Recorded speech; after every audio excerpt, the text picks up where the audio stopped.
Mount Wilson.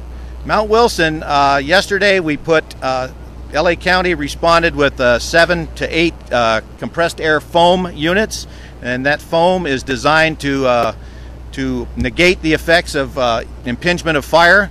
And so there's over 100 firefighters this morning. They were up there since yesterday. They spent the night in there.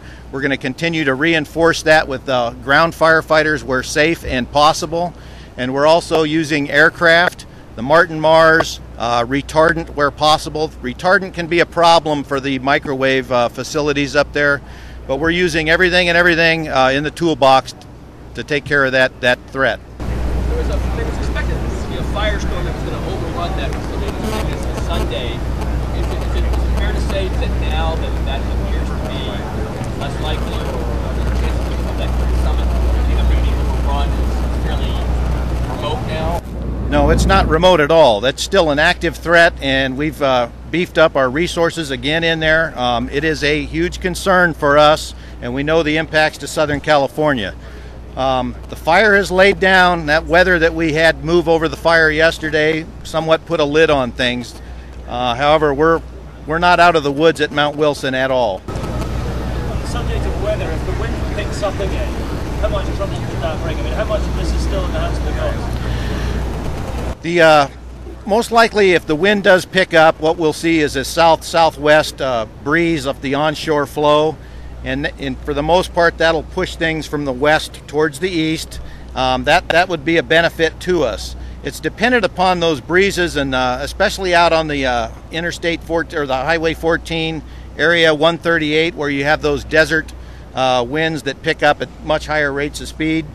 So we're very concerned about that. Again, the front country, we don't know what we're going to experience if we pick up wind and see fire established in some of those canyons. But we're prepared to deal with that, again, by bringing in more resources and shifting priorities. Are the suburbs out of trouble? Excuse me? Are the suburbs out of trouble? Let's look at the community in the vicinity of Acton, Agua Dulce, Palmdale, Juniper Hills. Those areas, we've established contingency lines and continue to work in those areas.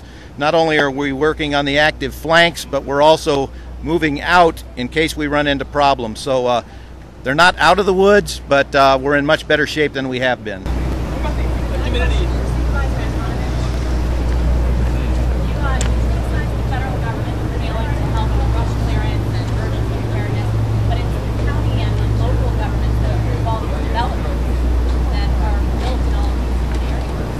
First of all, the homeowners are prevented from certain types of brush clearance from their homes, and that is a problem.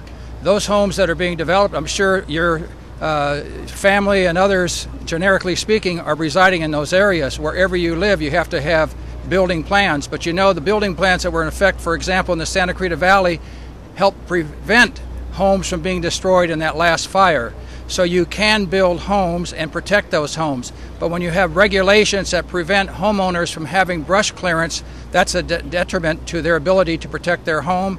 And when you have in the wilderness area certain prohibitions for the fire department's ability to go up and help use their sophisticated tools to prevent those fires and to stop those fires, then all you're doing is encouraging future fires. So that's why we need to have a review of those policies from the federal, state, and local level to ensure that protection of property and life is the priority for this government being local, state, and federal, period.